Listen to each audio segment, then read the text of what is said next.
Class 9 geography chapter 1 India size and location का ये second part है। इससे पहले हमने इसका फर्स्ट पार्ट कर लिया था। दोनों पार्ट्स का लिंक आपको इसी वीडियो की डिस्क्रिप्शन में और प्लेलिस्ट में मिल जाएगा। तो सेकंड पार्ट हम यहाँ से शुरू कर रहे हैं, India and the world. The Indian land mass has a central location between the east and west Asia. जो इंडियन लैंड मास है उसकी सेंट्रल लोकेशन है ईस्ट और वेस्ट एशिया। मतलब कि कहने का मतलब है इंडिया जो है वो ईस्ट और वेस्ट एशिया के सेंट्रल में लोकेट है। देख लेते हैं कैसे। देखो ये है एशिया, ठीक है, ये यूरोप है, ये एशिया है, ये इंडिया है, ठीक है। इंडिया आपको पता है एशिया में है।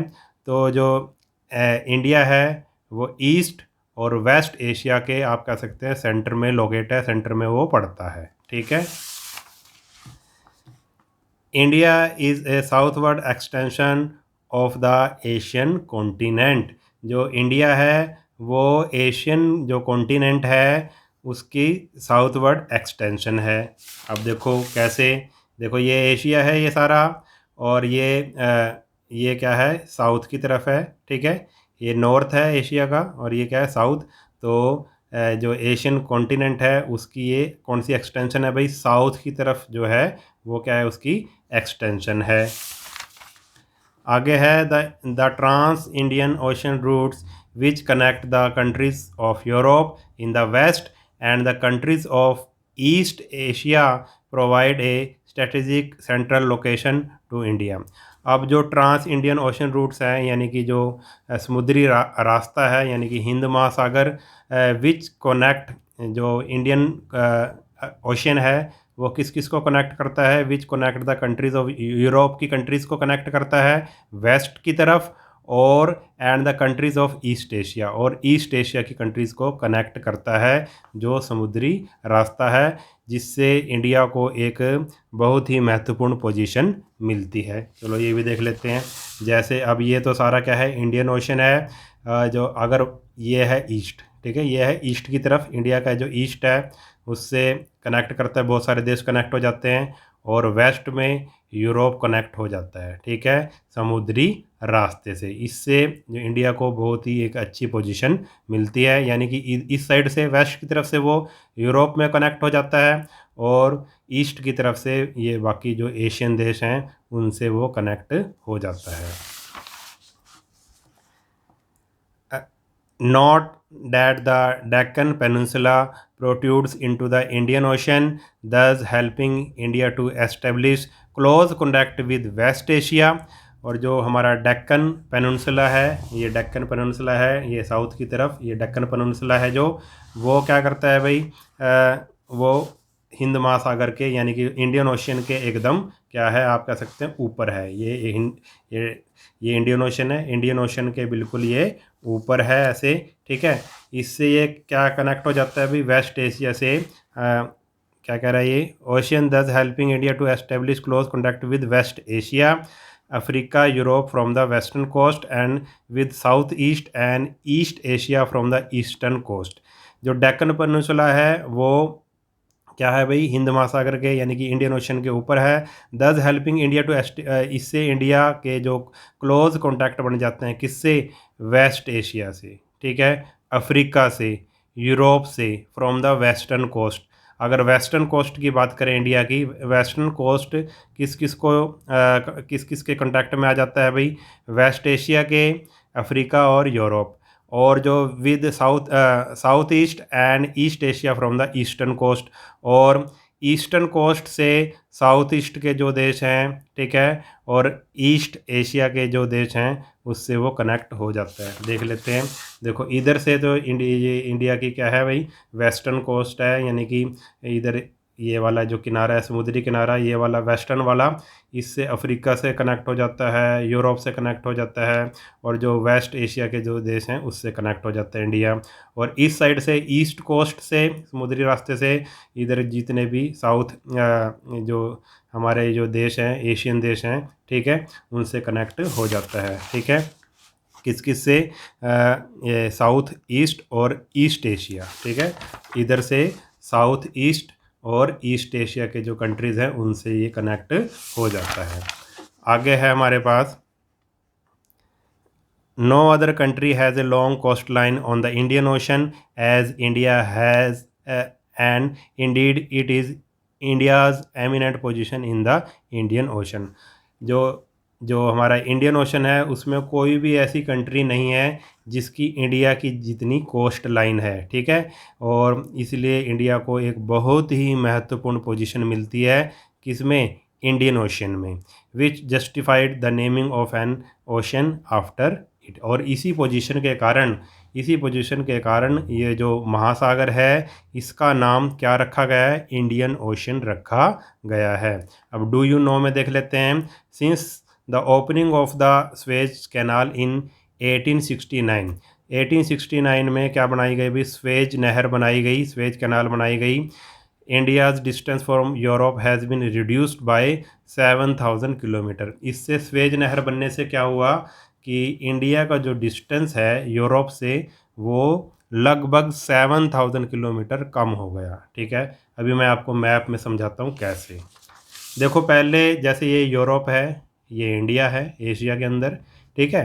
पहले कैसे आते थे भाई, समुद्री यात्रा जो यात्री आते थे, व्यापारी वगैरह कैसे आते थे, जैसे ये यूरोप है, ये अफ्रीका है, ये यहाँ से ऐसे आते थे और पूरा ऐसे अफ्रीका का चक्कर काट कर, ये सारा समुद्री रास्ता है जो आपको नीले रंग का दिखाई दे रहा है, पूरा ऐसे चक्कर काट के इस तरह से इंडिया में आते थे, ठीक है।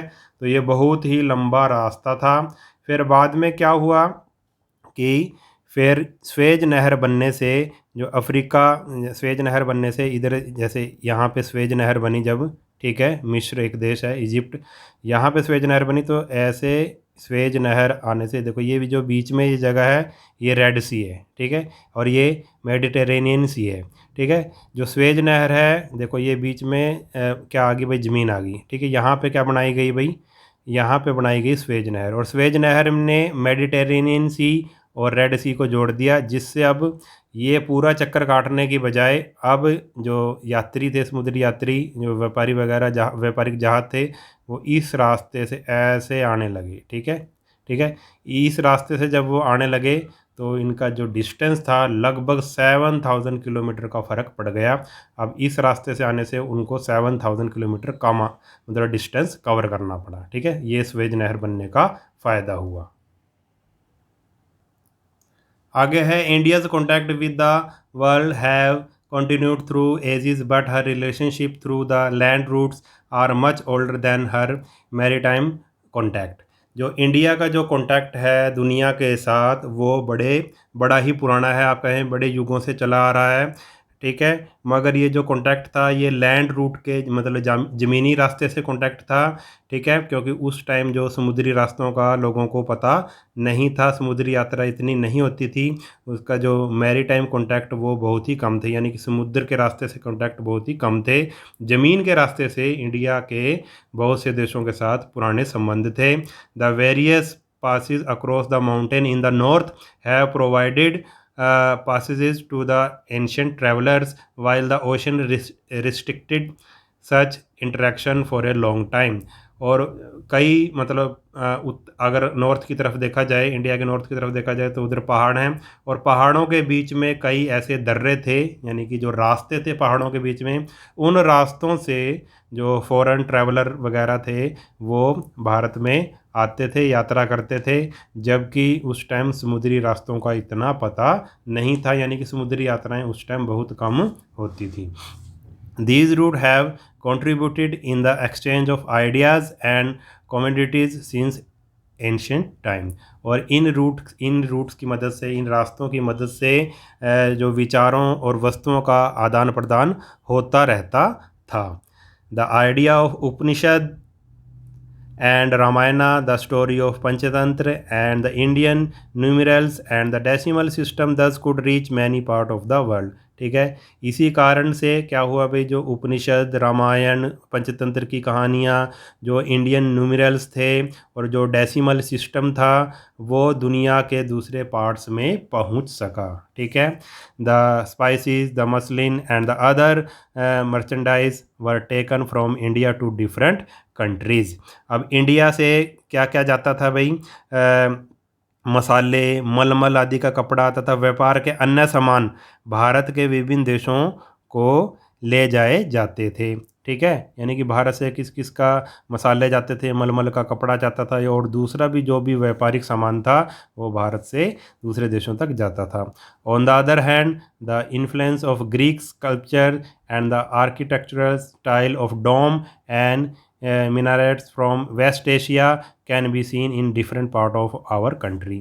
ठीक है। जैसे हमारे देश से कई चीज़ें बाहर गई, विदेशों में गई, ऐसी विदेशों से भी कई चीज़ें हम विदेशों की कई चीज़ों का प्रभाव हमारे देश पर पड़ा।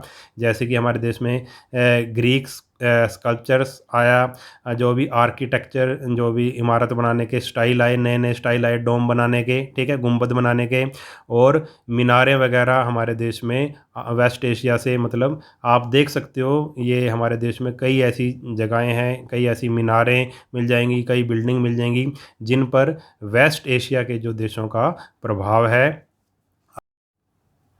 आगे हमारे पास इंडियाज़ नेबर, इंडिया के कौन कौन से पड़ोसी हैं उसके बारे में पढ़ लेते हैं हम।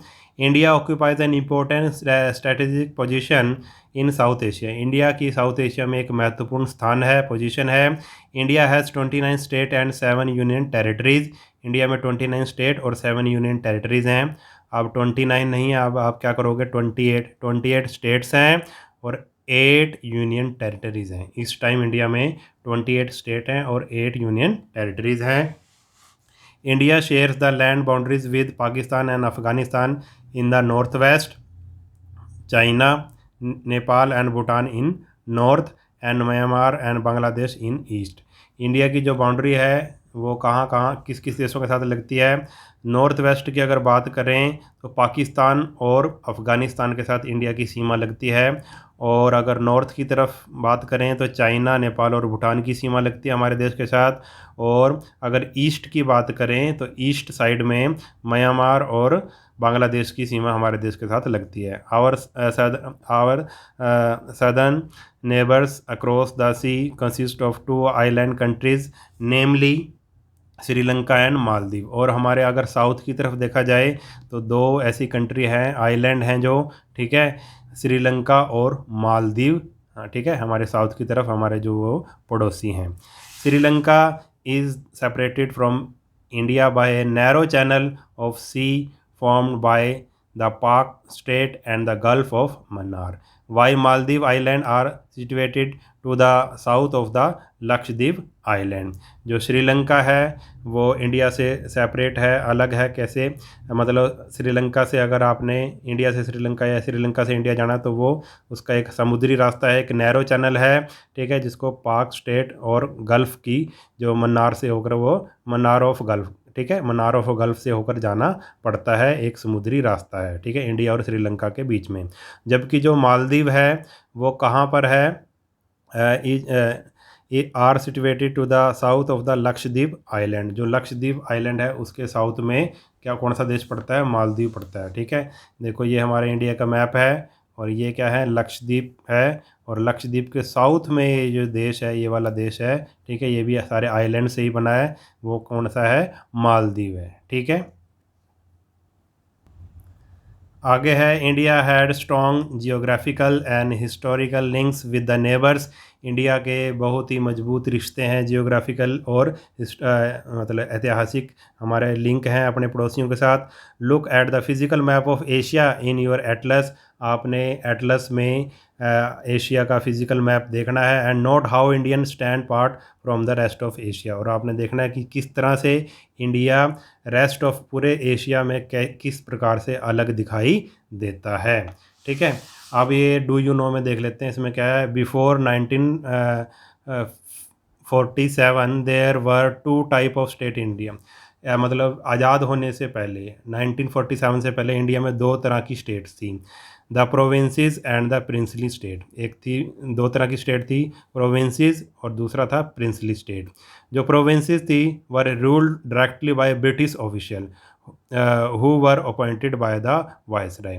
जो प्रोविंसेस था उसमें किसका राज होता था, कौन चलाता था उसका कामकाज, ब्रिटिश ऑफिसर, वो ब्रिटिश ऑफिशल्स उसको चलाते थे, जो जिसको वायसराय अपॉइंट करता था, यानी कि अंग्रेजों के द्वारा चलाया जाता था। और दूसरी तरह की स्टेट थी princely state. Princely state were ruled by local hereditary ruler. और जो प्रिंसली स्टेट थी वो वहाँ मतलब इंडिया के जो लोकल राजाओं के द्वारा चलाई जाती थी, who acknowledge sovereignty in return for local autonomy. ठीक है। और जो ये राजा होते थे, जो प्रिंसली स्टेट में जो लोकल राजा होते थे, वो अंग्रेज़ों के अधीन होकर ही काम काज चलाते थे, होते थे वो एक तरह से स्वतंत्र, मगर वो अंग्रेज़ों के अंडर रहकर ही काम काज चलाते थे। ठीक है। तो ये हमारा लेसन हो गया कंप्लीट। अगर वीडियो आपको अच्छा लगा है तो चैनल को सब्सक्राइब कर लेना और वीडियो को अपने सभी दोस्तों के साथ शेयर ज़रूर कर देना। मिलते हैं नेक्स्ट वीडियो में, तब तक के लिए नमस्कार।